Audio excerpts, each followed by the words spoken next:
P T I کی جانب سے بار بار آپ کو آفر کروائی جا رہی ہے کہ آپ پی ٹی آئی کو جوائن کریں. کل اعظم سواتی بھی اس کا ذکر کر چکے ہیں. آپ کا ہے ارادہ پاکستان؟ دیکھیں میرے سارے پرانے کولیگز ہیں, میں ہر کسی کے ساتھ میری ایک اچھی ریلیشن شپ ہے, چاہے وہ مسلم لیگ نون میں ہو, چاہے پیپلز پارٹی میں ہو, تحریک انصاف میں ہو.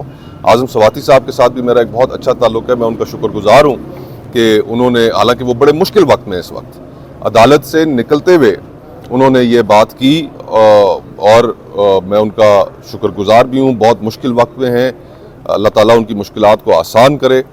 اور ظاہری بات ہے جن حالات میں ہتھ کڑی لگے ہوئے انہوں نے یہ بات کی ہے, میں ان کی بات کو وزن ضرور دوں گا اور پھر مشاورت کروں گا اپنے اہل و عیال سے بھی, اپنے فیملی سے بھی, اپنے ووٹرز سے بھی, اپنے دوست احباب سے بھی, اور پھر اس کے اوپر دیکھتے ہیں کہ آگے کیا ہوتا ہے. اس وقت جو انسانی حقوق کی خلاف ورزیاں ہو رہی ہیں, پیپلز پارٹی کے ساتھ آپ کا ایک بڑا وقت گزرا اور ہمیشہ سے ہی وہ انسانی حقوق کی خلاف ورزیوں پہ آواز اٹھاتی رہی, لیکن آج کل جو کچھ ہو رہا ہے پیپلز پارٹی کیوں خاموش ہے؟ اس کے پیچھے کیا ریزن ہو سکتا ہے؟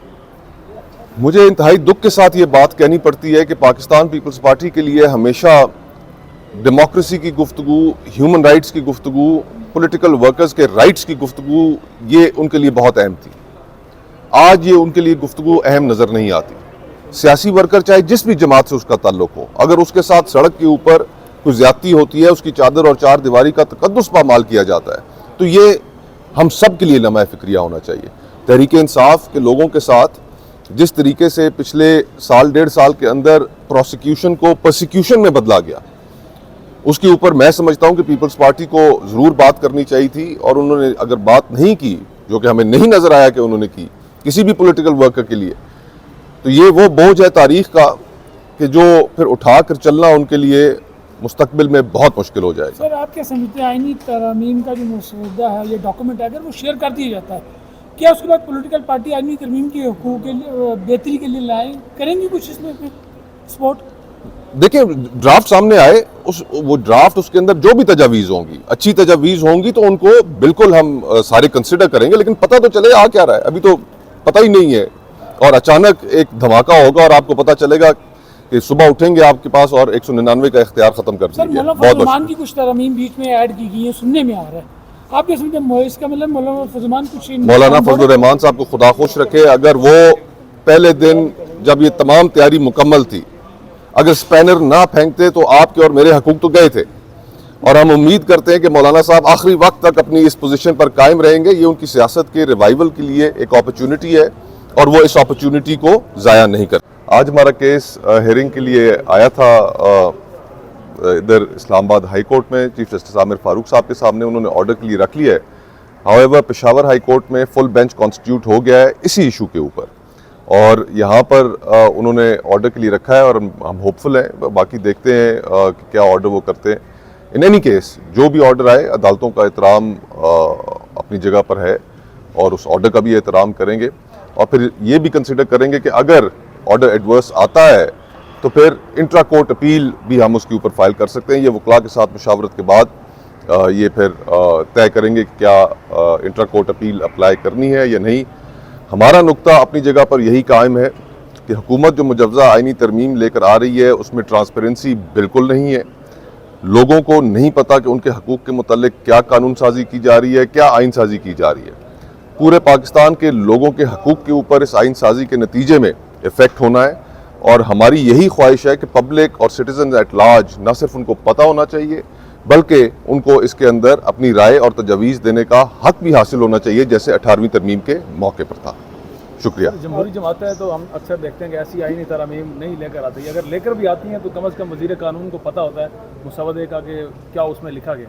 لیکن اس مرتبہ دیکھا گیا کہ وزیر قانون ایون کہ ڈپٹی وزیر اعظم کو بھی دیکھا ہم نے, وہ بھی لا تعلقی کا اظہار کر رہے تھے کہ ابھی تک انہوں نے دیکھا ہی نہیں. دیکھیں کتنے افسوس کی بات ہے کہ آج حالات اس طرح کے ہیں کہ during the proceedings chief justice Aamer Farooq صاحب نے بھی ریمارک دیا کہ شاید گورنمنٹ کو بھی نہیں پتا کہ یہ کیا لیجسلیشن آ رہی ہے, یعنی ان لائٹر موڈ. لیکن یہ جب لوگوں کے حقوق کے متعلق لیجسلیشنز ہوں اور ہم اتنے بے بس ہو جائیں, حکومتیں اتنی بے بس ہو جائیں.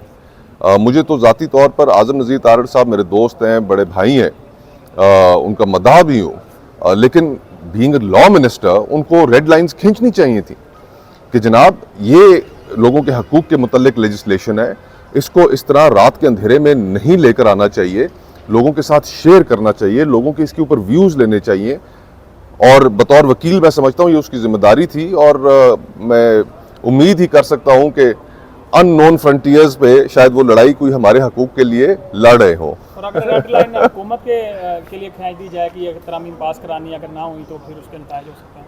دیکھیں حکومتیں کون سی ہیں، آج ہم جس دور میں رہ رہے ہیں ہمیں تو کوئی ابہام نہیں ہے کہ اس ملک میں اس وقت ہائیبرڈ پرو میکس چل رہا ہے۔ حکومتوں کے پاس سپیس نہیں ہے، حکومتوں کے پاس بات کرنے کی سپیس نہیں ہے۔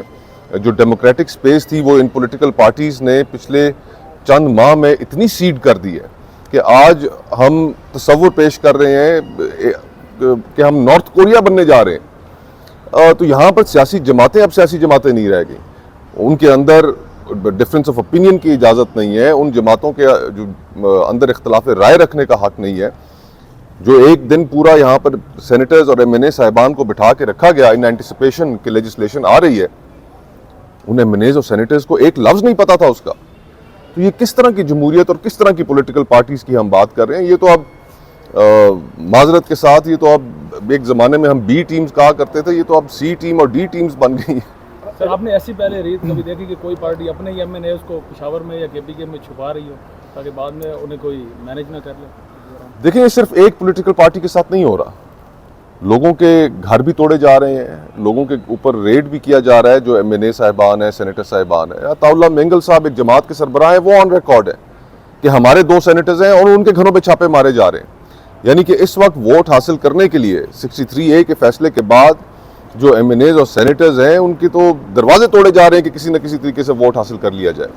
لیکن ساری صورتحال اس طرح نہیں ہے، جماعتوں کے اندر اب بھی ٹھیک لوگ موجود ہیں۔ رضا ربانی صاحب کی اسٹیٹمنٹ سامنے آئی، انہوں نے کہا اس طرح کے بھگوڑے ووٹ لینے سے لے کر جو آئینی ترمیم کرائی جائے گی وہ کسی بھی صورت قابل قبول نہیں ہوگی۔ جماعتوں کے اندر سے بھی آوازیں اٹھ رہی ہیں، لوگ پریشان ہیں۔ مجھے کئی پرانے کولیگز جو مختلف پارٹیز میں ہیں وہ فون کر کے کہتے ہیں، شیئر کرتے ہیں، اپنے دل کا دکھڑا روتے ہیں کہ یہ ہم کس راستے پہ چل پڑی ہیں ہماری جماعتیں۔ تو یہ اتنا آسان نہیں ہوگا، اور اگر خدا نخواستہ اگر ہو بھی جاتا ہے بازو مروڑ کے یہ ترامیم کرا بھی لی جاتی ہیں تو پھر وکلاء تیار ہیں، اور وکلاء تحریک میرے خیال سے اس کے اندر کوئی کسی کو ابہام نہیں ہونا چاہیے کہ اپنے حقوق کی پروٹیکشن کے حوالے سے کہ وہ پھر وہ باہر نہیں نکلیں گے۔